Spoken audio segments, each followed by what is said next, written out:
Saudi government ने तो सख्ती की है। आप देख रहे हैं कि पिछले कुछ टाइम में FIA खासा मुतारिक हुआ है, बहुत से मुकदमात दर्ज हो रहे हैं, पकड़ धकड़ हुई है, ट्रैवल एजेंट्स बहुत सारे पकड़े गए हैं जो कश्तियों डूबने में आए रोज़ पाकिस्तानी आ रहे हैं। फिर बहुत से लोग ऐसे हैं जो यहाँ से जाएंगे सऊदी अरेबिया, वहाँ से फिर कोई नया जुगाड़ लगाने की कोशिश करेंगे या फिर वहाँ काम करते रहेंगे इलीगल वे में, पकड़े जाएंगे, डिपोर्ट होंगे, मुल्क को बदनाम करेंगे। सऊदीज़ हों, UAE की गवर्नमेंट और 12 हुकूमत पाकिस्तान को ये सारी चीज़ें उनके सामने रख चुकी है।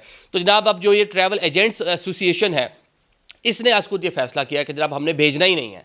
फैमिली होगी, कोई प्रॉपर ग्रुप आएगा बड़ा, उसको ये खुद पहले इन्वेस्टिगेट करेंगे कि क्या इसकी माली हैसियत इस तरह की है। अब ये देखें ना, एक तो आपको एयरपोर्ट पे जाके आपसे सवालात होंगे, लेकिन अब जब वीज़ा लेने आप इनके पास जा रहे होंगे या टिकट बाय करने जा रहे होंगे तो ये भी टिकट वगैरह जारी करने से पहले आपसे बात करेंगे, पूछेंगे।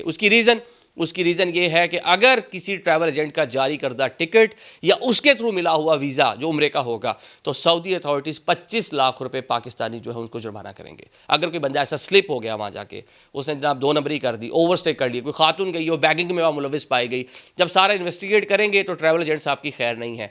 FIA तो अपनी जगह पर मौजूद ही है ना। एक चेक अब ट्रैवल एजेंट है, दूसरा एयरपोर्ट्स के ऊपर। आए रोज़ आजकल आप खबरें देख रहे हैं कि कराची एयरपोर्ट से इतने लोग ऑफलोड हो गए, इस्लामाबाद एयरपोर्ट से, मुल्तान एयरपोर्ट से, लाहौर एयरपोर्ट से कितने लोग हैं जो फेक डॉक्यूमेंट्स पे ट्रैवल कर रहे हैं, कितने लोग हैं उनका वीज़ा का जो उम्रा का जो वीज़ा है वो जेन्युइन है, आगे इटली का 2 नंबर लगा हुआ है, कनाडा का 2 नंबर लगा हुआ है। तो ये देख ले कि आजकल इदारे बहुत ज़्यादा मुतारिक हुए हैं, तो सख्ती खासी हो गई है।